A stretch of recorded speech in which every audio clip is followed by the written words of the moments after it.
Hello everybody and welcome back to my channel. I look like hell right now. I fully understand that because my body decided that I should wake up at 3:30 in the morning today. And then it was like, hey, you know what else would be fun? Not only waking up at 3:30 in the morning, but not being able to go back to sleep. So here I am. Hello everyone. I hope you are all doing amazing. It has been quite the interesting last few hours, I would have to say, because yesterday I placed an express order with Walmart delivery and the person was doing the shopping and going through all the items with me on the Walmart app. There was no issue at all. They literally were sending me the substitutions hey, this is out of stock. Is this what you want? I'd be like, yes. They completed the checkout process and then immediately my order said delayed. It said delayed, check back later for more updates about your order. Well, I went to sleep last night thinking, well, you know what, maybe it got too late for them and they're not actually going to deliver it because they did refund me the express amount, which is $10. But I was thinking maybe since they gave back that $10, they were just gonna keep it in some kind of cooler and it was gonna be delivered to me in the morning. Sure as not, noon came around, I still had not received my order, so I reached out to Walmart and I'm like, hey, is there a reason why this is still delayed? I'm just finding the humor in this right now because apparently the man that did the shopping for my Walmart order decided that he was just gonna go home with them. He was just gonna take them home and he was like, I'm gonna eat this. I did order some really delicious looking stuff because I saw this recipe over on TikTok that I wanna try. It's literally just chicken breast, marinara, Alfredo sauce, and protein pasta with some spices. So I'm really excited to try that because I'm gonna try that in the crock pot. I think I should do a Walmart haul. When it gets here today, if it does get here today, finally, I'm gonna do a grocery haul. I have not done a grocery haul on this channel since I wanna say 2016 is when I did a grocery haul on this channel and it was for Target. But what's frustrating for me about this situation is that now a few of the items that I ordered are actually out of stock because that man took them home and he has them. It's a completely different kind of pasta and a different kind of lentils because I'm gonna be making the dog food as well. I think I'm gonna show how I make the dog food and what I put on top of it because I do get a lot of questions about that because our dogs, we still get them the unkibble, which is just the freeze-dried kibble, and I just mash it up and then put some liquid on top of it. But honestly, the only reason that we have unkibble in the house now is if we run out of what we made for them. And honestly, it's so freaking easy to make your dog's food. I know that I've talked about doing it for a good long while and we've tried it for a little bit, but this time we've actually stuck to it and I cannot tell you how happy our dogs are. They get so excited for their food. Okay, so the groceries just got delivered from Walmart. Thank God nobody actually stole this order, but I got these Space Dunk Oreos. Not sure how I'm gonna feel about that. I don't normally like different flavored Oreos, but I also got some double stuff. Can't go wrong with the double stuff. I don't like the mega stuff Oreos, to be completely honest, and I thought that I would because it's actually the best part of the Oreo, but it's too much. I got 2 things of the Velveeta original mac and cheese because they did not have the family size. Got us a new soy sauce, great value because it's literally the same shit. Yeah, this bag of mozzarella. This is going to actually go on that recipe that I told you that I saw on TikTok. Got us some ultra thin Swiss cheese, the best hot dogs. Unless you're around a Fresh Market, then go get the Fresh Market hot dogs. But these Angus bun-linked hot dogs are so good. I got us a bag of sweet potatoes because we're gonna cut these up, boil them, and put them in with the dog food. I got us several bags because I like to stock up of chopped spinach, which is also going to go into the dog food. Then I got some peas and carrots. I think I got a few bags of this, yes. 2 bags of the peas and carrots, also going in the dog food. This is all not going in at once, by the way, so don't think they're gonna eat a shit ton of spinach. So this is the pasta that they had to replace. It was supposed to be a penne, and they gave me a rotini. That man, I hope that that man enjoys a penne pasta when he's at home cooking that food because, damn. 2 boxes of that. This is apparently made from chickpeas.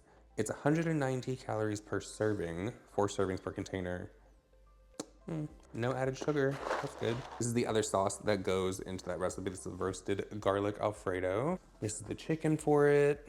Then I got 2 pounds of the ground turkey. This is for the dog food. This bag is ripping, but I got Dustin a ton of these clear American sparkling waters. This is the cherry limeade flavor. He likes the one that's the bomb pop, but I think they're discontinuing that, and every single bottle is 5 something a bottle. Bitch, these are 78 cents. I don't know in what world. Also, these are the lentils that are going to go inside of the dog food. Obviously, we got some hot dog buns. And then the last 2 items that I have are these mega bowls right here from Banquet. This is the buffalo style mac and cheese for both of them. These are really good. I also got this tart cherry juice because I'm gonna try this magnesium drink that's been going viral over on TikTok. Since I did not really sleep last night, I'm they say it's gonna knock me out. I'll be the judge of that, so stay tuned. I cut my lip the other day when I was shaving. I nicked it, and now it has developed into this.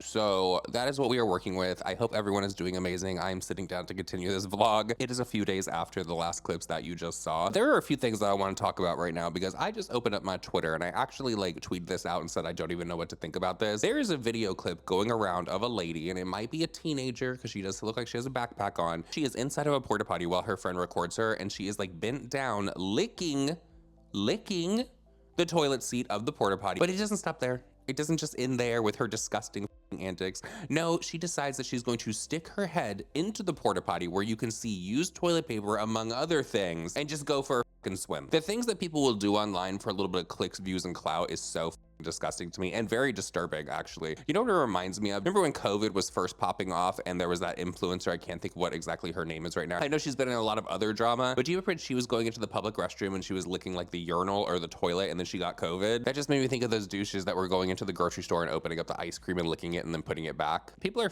disgusting. One thing that I do at the grocery store, this has nothing to do with people licking it. This just has to do with maybe it's been sitting out for a while, because I've witnessed some milk be sitting out for a good long while at Walmart, and then they just took it and put it right back in the front on the shelf. So when I go to the grocery store, my mama taught me this one, and this is just like always stuck with me through my adult years. You have to get one that is further to the back, okay? Now, is this foolproof? Probably not, because there were probably older ones that were pushed to the back and there were newer ones that were put to the front, but you would be none the wiser, and at least in your mind, you are feeling like you got the fresh one and one that has not been sitting out, you know? That's how I look at it. So the next thing that I want to talk about, some of you might know, some of you might not, but I am adopted, and I've never been somebody that's really gone out of my way to like search out my biological family. I did an ancestry.com and a 23andMe in like 2016, I believe it was, because I just wanted to figure out like where I originated from. And I really feel like the reason that I've never searched out my biological family was just out of respect for my adoptive parents. Obviously my mom has passed away now, but my dad is still living. And I don't even really think that it's because I think that they would be upset if I searched out my biological parents, because I've talked to them before about like, it's kind of fucked up that when you're adopted, you don't get to know like certain things, like, hey, maybe heart disease is like really prevalent over here. Maybe you have a higher risk for cancer. Like, you know, I think there are certain things, I don't need to know names, I don't need to know none of that, but there are certain things that I think that when you're adopted should be like passed along, you know? Well, as I was scrolling my email the other day, I saw that ancestry.com said that I had a new message. And when I opened it up, it was from my biological brother. Now, there had only ever been one other time that he reached out to me on ancestry.com, or that I saw the message. And that was when we were actually taking care of my mom's estate after she passed away. So I was really like in no mindset to be striking up a conversation, especially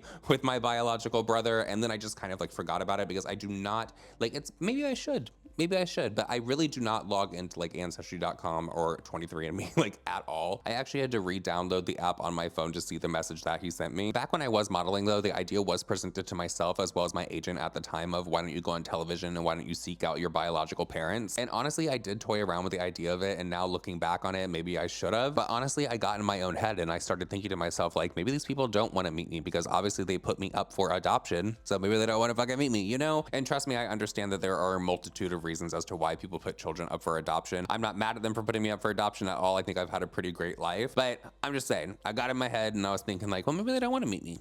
Maybe they don't. Side note, after I read the email from my biological brother, I was actually scrolling through other messages that I got over on ancestry.com. And do you guys know that there are people that are subscribed to me as well as that follow me on social media that are sending me messages like, I can't believe you're my cousin. Girl, I can't believe it either. Hey, how are you? So I guess the reason I'm even talking about this in a video is because I'm sitting here toying around with the idea of 2024 being the year that I actually reach out to my biological family and try to get to know them. If for nothing else, I would just like some medical questions like, hey, is there a high risk for heart disease over here? Cancers, like, let me know. But then I'm also sitting here thinking to myself, like, I've made it 35 years without knowing these people. Do I really want to open up that can of worms and get to know them? So it's a big step. It's a big decision. I'm not 100% on it yet. So let me know your thoughts and opinions down below, and I will see you guys all in my next video.